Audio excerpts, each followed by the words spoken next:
This is Ruth from Ruth's Quilting Studio.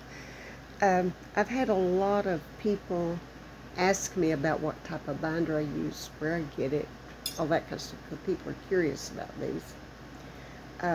My binder I bought from Sew-A-Lot in Lexington, Kentucky. That's the same place I bought my Pfaff Creative Sensation and my Husqvarna Viking machine that I'm using today. Uh, It is machine specific, but I think it can be bought just about to fit any machine. You have to have a needle plate that fits. There's a hole here that a little nib fits in and a screw hole here, and that's where you attach the binder to the machine bed. Now my older one, my Pfaff, didn't have these holes because it's about 13-year-old, so I had to buy the plate too to fit it, but I think this one came with this plate that fits machines, the newer ones do. As far as the binder is concerned, this is what it looks like. Yeah, I'm too close. This is what it looks like. It has these guides, and you just thread your fabric through them. And I do it this way, and then I put it through here because before it goes into this, I like for it to have this to ride against. So that, and then this tip goes down in there, and I'll show you how to do that in a minute, but this part's not going to show when I get it on the machine well. So we'll go ahead and put it on the machine, and I'll show you how that works. It's got a little nib here and a hole here, and that's what fits here, and that keeps it from turning. It goes in this direction. That nib fits there, and this little screw screws in that hole back there. Kind of tight squeeze, hard to get my hand in there.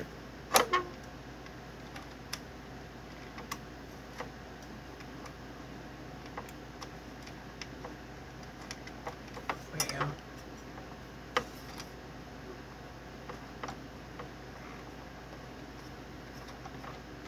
okay, there it goes.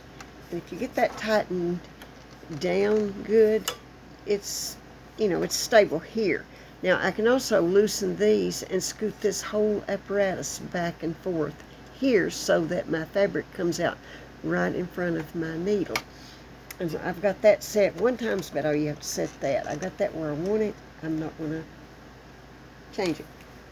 I'm threading it through that guide back there. I'll be sure and get through right because I don't want my raw edges to fold around the quilt backwards. Okay, now I have to put it through here. Let's see if I can get you just, I believe that's better. I have to put it through this part, and it makes the first fold. It'll fold this upper edge down and this lower edge up.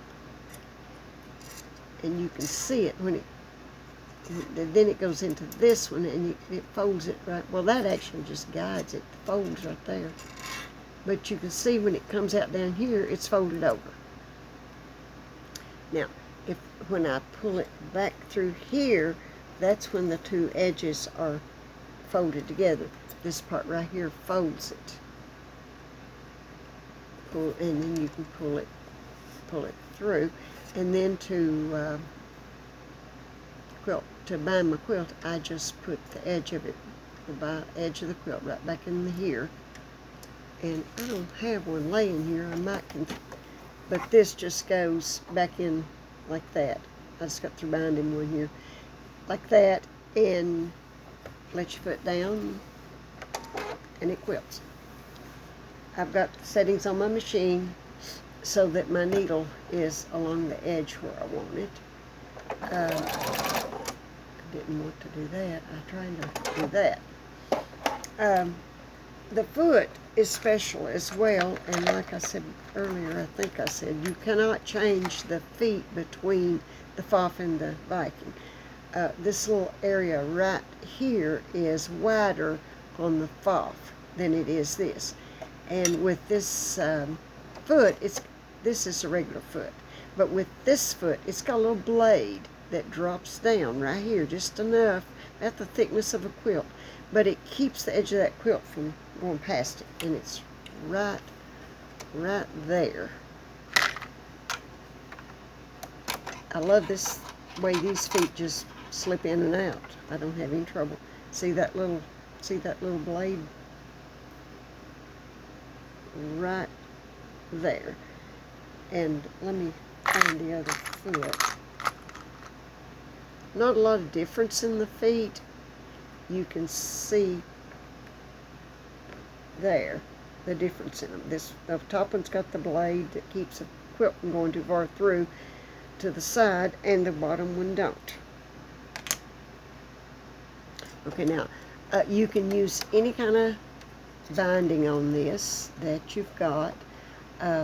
This binder, it says 1 3/4 on it. I usually cut mine about 1 7/8. That's just a little bit bigger than 3/4, and it folds it through and covers it good. It cuts it down to, folds it so that it gives you a 1/2 inch binding, and this is what it looks like when you're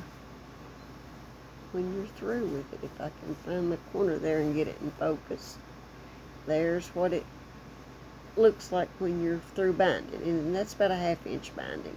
And I've looked into, because a lot of people ask about, well, what about hand binding? If you're going to enter a quilt in a quilt show, do they want it hand bound, or can you do this? And I found in my research that you can do this. They don't care how it's done, as long as it's done well. They don't want sloppy binding. They want the binding full, that kind of thing. So it doesn't matter if it's hand bound or if it's machine bound, as long as it looks the way it's supposed to.